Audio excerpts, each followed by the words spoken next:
I'm Clayton Fry. This is Windy Springs Farms. We're located in Smithsburg. There's 189 acres here on the home farm. We cover approximately 750 acres to 800 acres altogether, growing corn, soybeans, wheat, barley, triticale, pretty much all the usuals you find on a dairy farm. We're fortunate enough that we've diversified enough that we do grow all of our own feed and still usually have enough left over that we can market some. We milk about 120 cows. We have lots of different kinds. There's Holsteins, Guernseys, Brown Swiss, a couple Jerseys now. Dairy's important to all our families. Clayton and I both grew up dairy farms. It's good for the kids to be here, see how everything works, learn to work, know where their food comes from.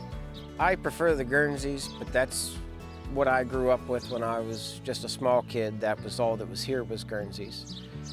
Over the years, again, we've kind of diversified and brought in other breeds, and we now have the Holsteins and the Jerseys and the Brown Swiss. Jerseys kind of came along with Tracy when I married her, so that's kind of how they came about here. Originally, the farm was known as Rocky Maple Farms. That was when it was a partnership between my grandfather, my dad, and my uncle.